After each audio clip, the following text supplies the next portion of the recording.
उहाँको एउटा आचार्य तर हजारौं छोराहरू आज राज्यद्वारा बेपत्ता भएका छोराहरू खोजी छैन। यिनीहरू चाहिँ राज्यमा भ्रष्टाचार गर्ने, भ्रष्टाचारीलाई जोगाउने, नेपाली नागरिकहरूलाई लगेर भुटानी शरणार्थी बनाएर 50 लाख वसुले गएको चाहिँ भुटानी शरणार्थी बनाएर बेच्ने राज्यका अहिलेका यी गठबन्धन होइन नि ठगबन्धनहरू यिनीहरूको जनैको होइन, यिनीहरूको जनैको मान्छेहरू लुटतन्त्र मचाए। आज यस्ता आमाहरू 95 वर्षकी आमा लक्ष्मी आचार्यले हुँदै पनि हुनुहुन्छ। तत्कालीन यिनीहरू सत्तामा हुँदा चाबेलबाट उहाँको छोराले लिएर आचार्यलाई लगायतका हजारौं भाइहरूलाई बेपत्ता बनाइएको छ। अहिलेसम्म तिनको लास पनि छैन, साथ पनि छैन। आमा फोटो बोकेर मेरो छोरो भेट्छु, मेरो छोरो पत्रकार भाइहरूलाई भनिदिनुहोस् मेरो छोरालाई भेट्टाइदिने उपाय छ, मेरो छोराको सास चाहियो कि लास चाहियो भनेर आज आमा गइराख्नु भएको छ।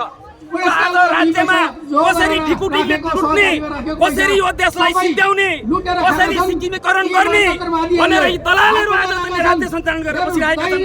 सिंहदरबारमा यिनी सेता हात्तीहरू गणतन्त्रका नाममा नक्कली गणतन्त्रवादीहरू आज रमाएर बसिरहेका छन् र आज यिनलाई लाज लाग्दैन। बुढी खालमा चाहिँ यिनीहरू फेरि एक गठबन्धन बनेर हामी चाहिँ गठबन्धनहरूले चाहिँ फेरि राष्ट्रवादीहरूलाई चाहिँ हामीले चाहिँ टिप्न दिनु हुँदैन, हामी लुटाइले खानुपर्छ भनेर यिनको आज अर्को सभाको पनि व्यवस्था गर्दैछन्।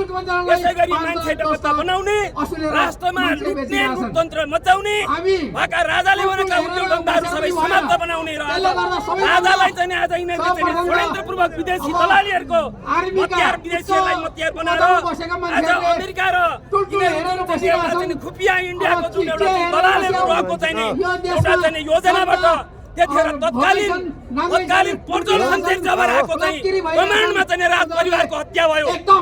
राजा ज्ञानेन्द्रलाई दोष लगाउने यी दलालहरू, मार्ने यिनीहरू, राजा ज्ञानेन्द्रको ज्यान चाहिने धन्न बच्यो त्यो बेलामा। यदि उनलाई दोष लगाउनलाई त्यतिखेर उहाँलाई बचाइएको थियो तर धन्न राजा आज पृथ्वीनारायण शाहको आज पुत्र ज्ञानेन्द्र शाहले आज बच्नुभयो।